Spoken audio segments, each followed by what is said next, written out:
भारतीय रेलवे ने 11 मई को अपनी सभी श्रमिक स्पेशल ट्रेनों की यात्री क्षमता को बढ़ाने का फैसला किया है। आपको बता दें कि श्रमिक स्पेशल ट्रेनें कोरोना लॉकडाउन के बीच दूसरे राज्यों में फंसे प्रवासियों को घर पहुंचाने के लिए चलाई जा रही हैं।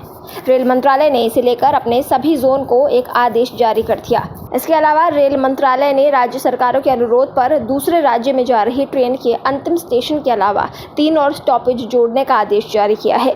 इस आदेश में यह भी साफ कहा गया है कि ट्रेनों की क्षमता उसमें मौजूद स्लीपर बर्थ के बराबर होनी चाहिए, यानी ये कि अब ट्रेनों में स्लीपर कोच की संख्या और बढ़ाई जाएगी। अभी श्रमिक स्पेशल ट्रेन में हर कोच में 72 यात्रियों को ले जाने की क्षमता के साथ 24 कोच होते हैं। अभी ये ट्रेन सोशल डिस्टेंसिंग के नियम की वजह से हर कोच में 54 यात्रियों की क्षमता के साथ चल रही है। ऐसे में रेलवे पूरे वैगन में 3 से 4 स्लीपर कोच और बढ़ाएगा, जिससे कि ट्रेन की स्लीपर क्षमता के बराबर पहुंचा जा सके। रेलवे के मुताबिक 1 मई से अब तक भारतीय रेलवे 5 लाख से ज़्यादा लोगों को यात्रा करा चुका है। रेल मंत्रालय के नए कदम पर एक अधिकारी ने कहा, रेलवे के पास हर रोज़ 300 ट्रेन चलाने की क्षमता है और हम इसे बढ़ाना चाहते हैं। हम अगले कुछ दिनों में ज़्यादा से ज़्यादा प्रवासियों को उनके घर पहुंचाना चाहते हैं। ऐसे में हम वो तमाम रास्ते तलाश रहे हैं जिससे आम लोगों को ज़्यादा से ज़्यादा सुविधा दे सके। इसके अलावा कई पैसेंजर ट्रेनों में सफ़र करने वाले रेल यात्रियों को भी ये ऐप डाउनलोड करना होगा। रेल मंत्रालय ने 12 मई से 15 ट्रेनों के साथ यात्री सेवाएं शुरू करने की योजना बनाई है। ये सभी ट्रेनें नई दिल्ली से चलेंगी और इनकी बुकिंग IRCTC के जरिए होगी। केंद्र ने इस ऐप को अपने सभी कर्मचारियों के लिए ज़रूरी बना दिया है।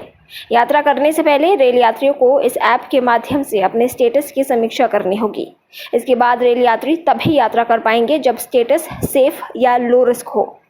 आपको बता दें कि ये ऐप यूज़र के लोकेशन डेटा और ब्लूटूथ से पता लगाएगा कि वो किसी कोरोना वायरस पॉजिटिव शख्स के करीब गया था या नहीं। अगर यूज़र किसी मरीज़ के संपर्क में आया होगा तो ऐप यूज़र का डेटा सरकार के पास शेयर करेगा। आरोग्य सेतु ऐप में हर राज्य के लिए कोरोना वायरस हेल्पलाइन नंबर की जानकारी मौजूद है। इसके साथ ही ऐप में एक चैट बॉक्स भी है जिसके जरिए यूज़र सवाल पूछ सकते हैं और वायरस के लक्षणों के बारे में पता कर सकते हैं। ट्रेनों के संचालन को लेकर रेल मंत्री पीयूष गोयल ने ट्वीट किया। उसमें उन्होंने लिखा कि रेलवे बारी बारी से यात्री ट्रेनों को चलाने के बारे में सोच रहा है। इसे 12 मई से शुरू किया जा सकता है।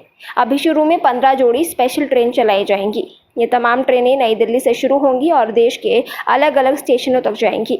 स्पेशल ट्रेन की बुकिंग 11 मई सोमवार से शाम 4 बजे शुरू होगी। इससे पहले रेल मंत्री पीयूष गोयल ने राज्य की सरकारों से अपील की है कि वे अपने यहाँ ट्रेन भेजने की इजाज़त दें ताकि अलग अलग राज्यों में फंसे मजदूरों को उनके घर पहुँचाने का बंदोबस्त हो सके। रेल मंत्री ने एक ट्वीट में लिखा, मैं सभी राज्य सरकारों से अपील करता हूं कि वे ट्रेन चलाने की अनुमति दें ताकि अन्य प्रदेशों में फंसे भारतीय श्रमिकों को निकाला जा सके। पीयूष गोयल ने कहा कि इन सभी फंसे प्रवासियों को निकालने की अनुमति मिलने से अगले 3-4 दिन में उनके घर पहुंचाया जा सकता है। रेल मंत्री पीयूष गोयल ने एक दूसरे ट्वीट में लिखा, प्रधानमंत्री नरेंद्र मोदी के निर्देश पर पिछले 6 दिन से रेलवे ने 300 श्रमिक ट्रेन चलाने का काम शुरू कर दिया है। ब्यूरो रिपोर्ट, पत्रकार टीवी।